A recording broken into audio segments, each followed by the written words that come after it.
Alright, magandang umaga na ho sa lahat natin ng mga viewers, Luzon, Visayas at Mindanao all over the world. Welcome naman sa ating panibagong video, panibagong reaction, mga ka-action, mga kakampeng.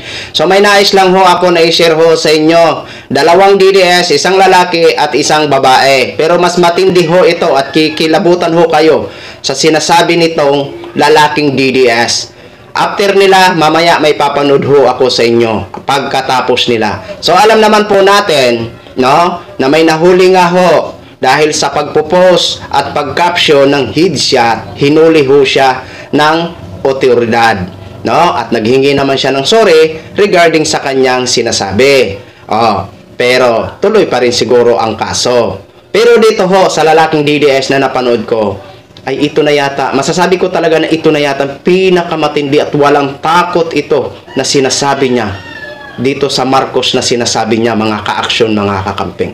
Ito po, bago tayo magtuloy-tuloy, panoorin po muna natin ito. Dalawang video po mapanood nyo, isang lalaking DDS at isang babaeng DDS. Marcos, yourself, kasi wala ka namang honor.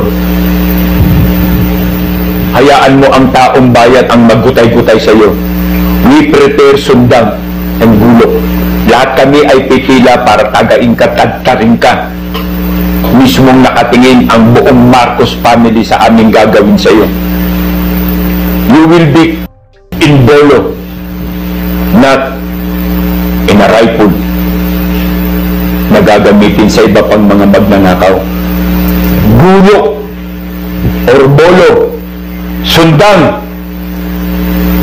Kung naapay lampas, lampas. Kung makalampas ka, yan ang bagay sa inyo. But I'm feeling sorry, bayan. I am feeling sorry. BBM resign. BBM resign. BBM resigns. People power na. Bumaba ka na. Bumaba ka na. Huwag mong kapalan ang iyong mukha. Bumaba ka na. Kasi ang karma malapit na. Magungutin ka ba? Siguro. O kaya bigla na lang hindi ka makahinga. Yan ang wish ng mga tao sa'yo.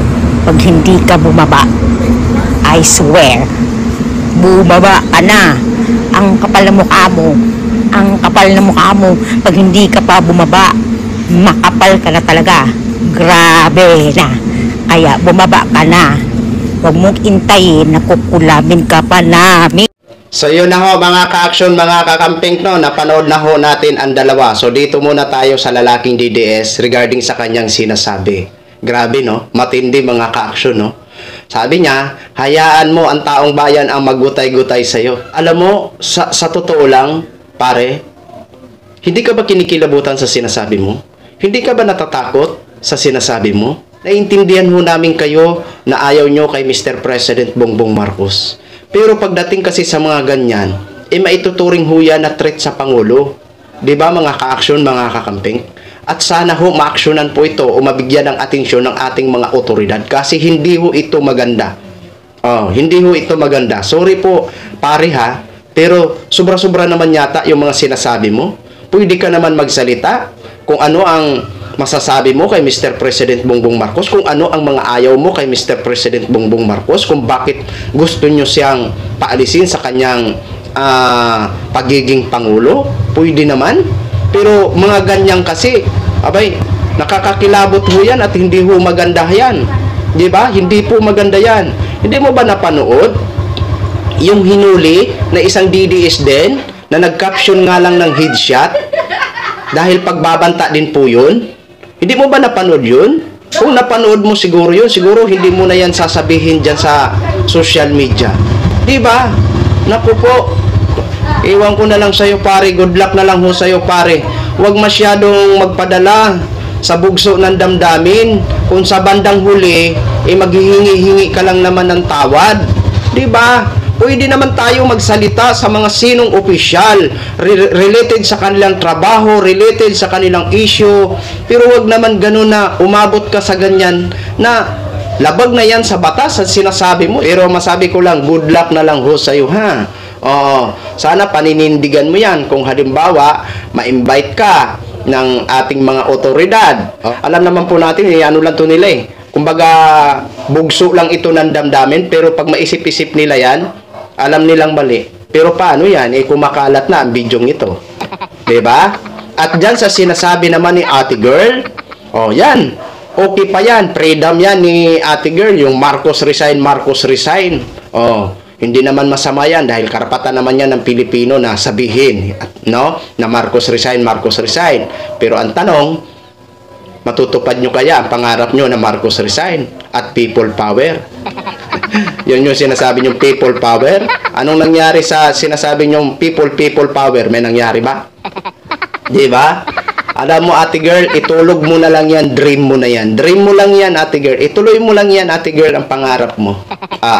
Di ba?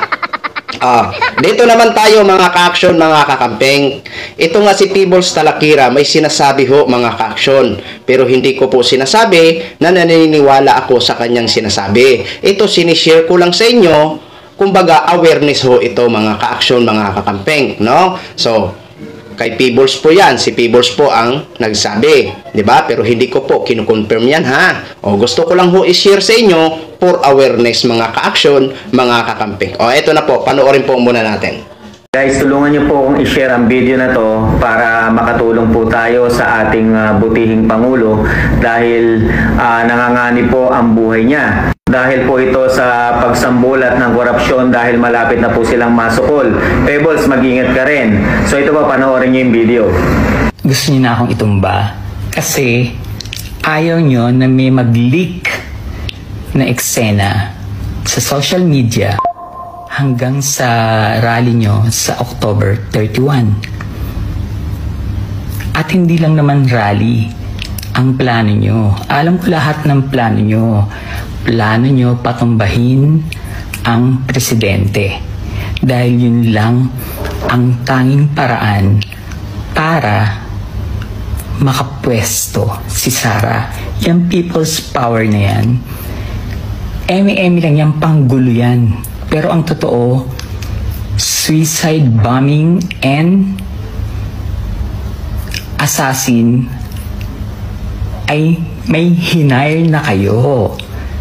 So yun na ho, mga ka-action, mga kakamping, no? Ito lang ang masabi ko kay Peebles Talakira. Mag-ingat ka po, ma'am, no? Mag-ingat ka po lagi, no? So, ito lang po ang pwede nating gawin, no? Ipagdasal po natin si Pangulong si Mr. President Bongbong Marcos na siya na ay lagi lang siyang malakas at lagi lang ho siya safety para mapaglingkuran o matupad niya pa ang kanyang mga pangarap sa atin na taong bayan. Yan lang po, no? At siyempre, sa mga ganito natin napapanood, dapat maging aware din po tayo, mga ka-action, mga kakamping, no? Kasi alam naman po natin itong mga DDS talagang na halos hindi na magkanda miyaw-miyaw na gusto nilang maparesign si Mr. President Bongbong Marcos. Pero alam nyo, sa totoo lang, isipin nyo kapwa na DDS binira pa ni Banat Bay. Diba? Ano yung sabi ni Banat Bay? Na-realize niya daw ang sinasabi ni Barsaga, ni Kiko Barsaga. Totoo naman ang sabi ni Banat Bay. Bakit iniwan mo kasi sila Kiko Barsaga? Bakit pagkatapos na mo magsalita, iniwanan mo na sila?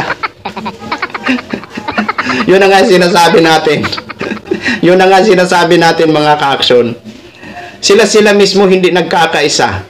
Sila mismo hindi nagkakaisa kung ano ang sasabihin. 'Di ba, mga ka-action, mga kakamping? Hindi sila nagkakaintindihan.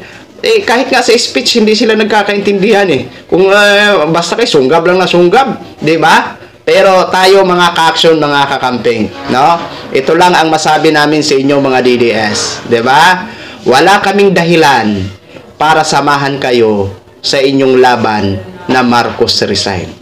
Yun lang ang masabi namin. Wala kaming dahilan. Kaya anuman ang sabihin nyo sa amin na mga kakamping, bahala na kayo, basta kami nasa panig ng katotohanan, kung ano ang tama at ikagaganda ng ating bayan, yan ang aming susuportahan. Kaya sorry na lang mga DDS, di ba? So yun lang ho mga ka-action, mga kakamping no. Gin-share ko lang ho sa inyo yan. Maraming salamat po sa lahat natin ng mga viewers Luzon, Visayas at Mindanao all over the world. Ako po ang inyong lingkod, si The Action Man. Have a good day, everyone!